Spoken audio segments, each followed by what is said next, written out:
they have many area that they do all those and use the city money to do it. And then you can go to some of those places. Yeah, and yeah. just For go example, within. what I Yeah. just described, Yeah. very generally, we have. In fact, I administer a couple programs where we have city-funded rehab loans available to homeowners to do, you know, sometimes there's specific goals associated with the dollars that say, we want you to do exterior rehab on your homes, or we want you to do code compliance stuff. And those programs are often administered through Community Development Corporation, a CDC. Okay, and there's, if you haven't heard that term CDC, there's probably a dozen or so community development corporations in business around the city that my department often partners with on a program like this. And so, like, in response to your question, where do you go to get information about this particular program I'm talking about? You know, I'm going to direct you to the 2 or 3 different CDCs that I'm working with that, you know, they are actually putting these scopes together and helping with that bidding process. But because city dollars touch all this stuff, even way down to there, they still all kind of, at the end of the day, everything's got to go through Luis, right? Is that your certification? Section 3? Yeah, you know, let me Is just that one the same? let me just defer to you. You can sort through all of that. And No, it's good. What is it? so Yeah, you have to go to small business, this. Yeah, I have my certification. For what section? okay, I'll just let you take it. I'm going to leave it at that, but I'm not. I can answer questions for you after Luis is done. It can be pretty informal, so if you got other stuff for me, just let me know. So what we do in the front line here, what we got? We got certification or something, or what we do? We just come here and listen, or? Well, a big part of this outreach is to let you know, number one, there's opportunity out there for you guys to look into. And then number two, what I'm going to talk about now is if you pursue these opportunities, be prepared because there are requirements that we all have to meet. And so the second part is to make sure that we all understand exactly what those requirements are. And so a big part of this is going to be, I think you will all should look into getting certified for the 2 programs that we have. It will only help you. Okay? So thank you all so much. My name is Luis Morales, and I'm the City of St. Paul Section 3 Administrator. I'm going to talk to you about 3 different programs that the City of St. Paul has, and they're compliance programs. I only really work with one of those, and that's Section 3, but I'm going to try to give you the information that I can on the other 2. But if you ask me too many questions about the other ones, I may not be able to answer them just because it's not the area that I know. But I'll do my best, okay? So this presentation is, you have a copy of it right here. If you want a copy of this on PowerPoint, let me know and I can send you the copy as well if you want.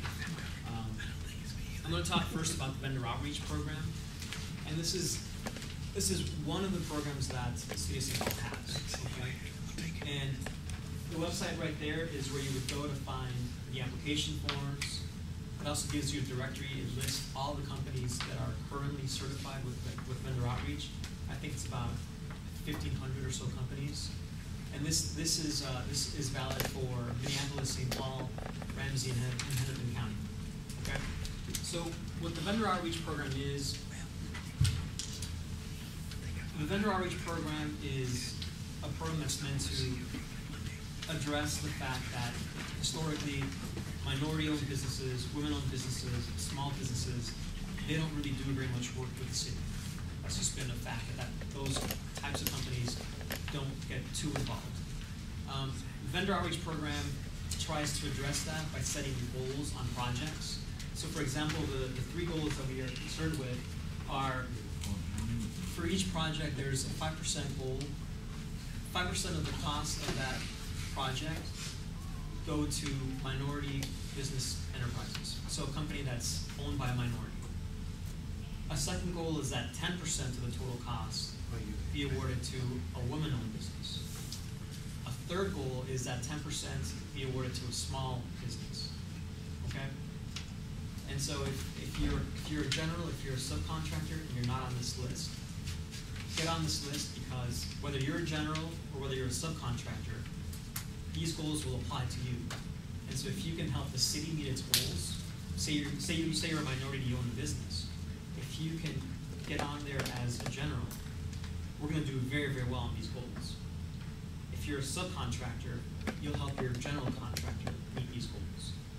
So again, get certified. That's the key to get on those lists. With the vendor outreach program, this is what you're going to see if you're a subcontractor. General contractors have to solicit at least 5. They must solicit from 5 certified companies for every area of need. So if you need a plumber, you have to go to 5 VOP certified businesses and say, hey, can you give me a bid? Okay, so you'll get notice of opportunities that way.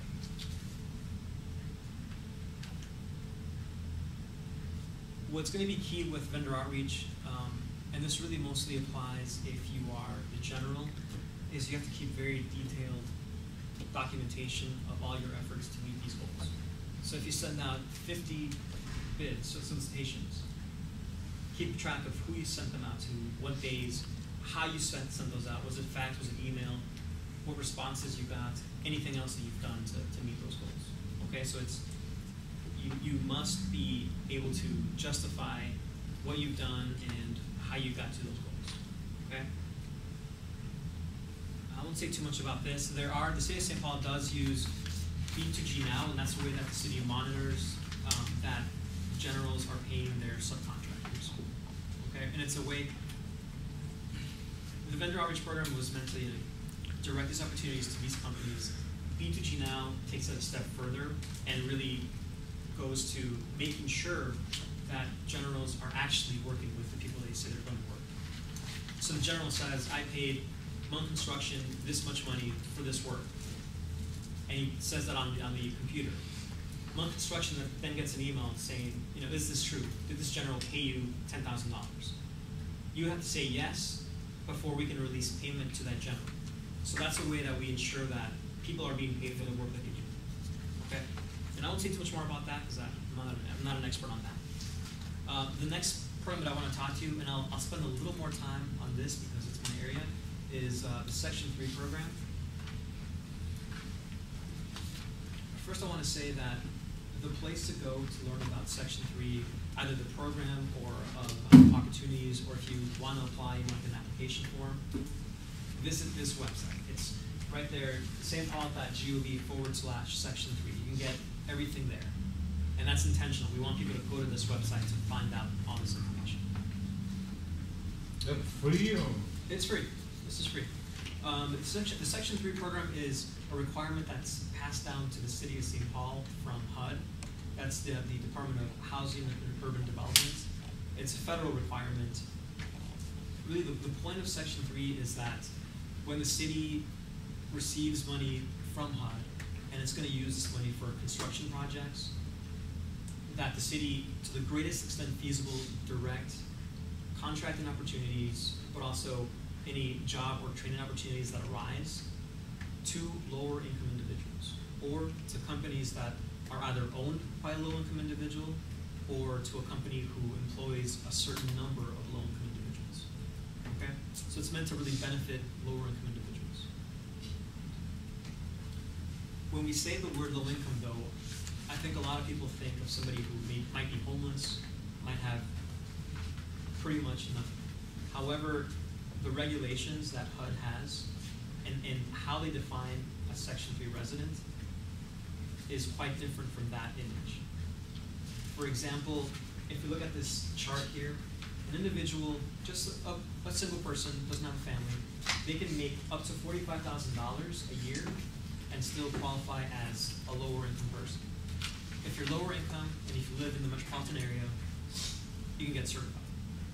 Okay, so if it's a family of 4, that number goes up to $64,000 a year. Again, it's not what I would consider low income. It's not what a lot of people would consider low income. So this allows us to include a lot of people as Section 3 businesses and Section 3 residents. Okay. Are there any questions about this? Yeah, sure. So section 3 is not the same thing as the CERT program? They're different things. Okay. They're different things. Under Outreach focuses on either the race of the owner of the business, or if the owner is a woman, or if the company's income as a company meets certain limits. Section 3 is different. It only looks at the income of the individual owners or the individual employees of that business. Okay, so they're similar in some ways, but very, very different in others. Okay, and they're two separate application processes. And so, when we talk about a Section 3 business, there's really 3 ways that you can get certified. The first one, as I mentioned, is if the company is owned by a Section 3 resident. Okay. The second is if the company, if 30% or more of the company's regular full-time employees are Section 3 residents. That means that the owner, for example, meets one of these income guidelines and lives in the metropolitan area. Okay? And metropolitan area is defined broadly. It includes 13 counties, including 2 counties in Wisconsin. So it's a large area. It's not just the city of St. Paul. However, when it comes to, if you have two general contractors that are bidding on the same project and they're pretty much identical, you give the highest priority to the contractor who creates opportunity for residents that live in St. Paul. Okay? So it's a broad definition, but there are a set of preferences based on how close you are to the project. Okay, does that make sense? So again, if it's a house in say the Frogtown area, and that's the house that's being rehabbed, and if you have one company that's bidding on it that's from say Minneapolis, another one that's from that Frogtown area, and everything else is the same, everything is equal, you give the higher preference to that business in Frogtown. Okay. Which 2 Wisconsin towns? The 2 nearest St. Croix and there's another one that I can't remember what the name is, but it's the 2 that make up Minneapolis, St. Paul, metropolitan area. So like that, if I get blamed too far away, I don't have to go educate. There is a third way that you can get certified. So say that, for example, the owner makes a little too much money. Say that you don't have the employees you have, you pay them pretty well. They don't meet those income guidelines. There's a third way you can get certified. And this third way is if you award contracts, subcontracts, and if you, of those subcontracts, award over a quarter of that amount to Section 3 businesses. Okay, does that make sense? It's a mouthful. It's a lot of stuff that goes into that last one. You have to award subcontracts, and you have to award a certain amount of subcontracts to Section 3 businesses. Okay? So that's another way that you can get in. So this provides us a little bit of flexibility with who we can have participate. Again, though, when we're looking at handing out those preferences, the highest preferences go to the top 2 categories. So if you get certified as number 1 or number 2, that gives you more of a preference than that third category. Okay?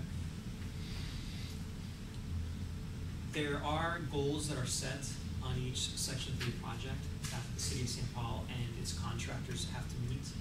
The first one is that 10% of the total construction contracting costs for labor go to Section 3 businesses. Okay? There is a second goal, which is 3% of other non-construction contracts go to Section 3 businesses. This is more architects, attorneys, engineers. You don't really see too much of that with these NSP homes. So the bulk is going to be that 10%. And then the third goal, which is if any new hires have to be made when you as a general or any of your subcontractors are performing the work, 30% of those new hires have to be Section 3 residents.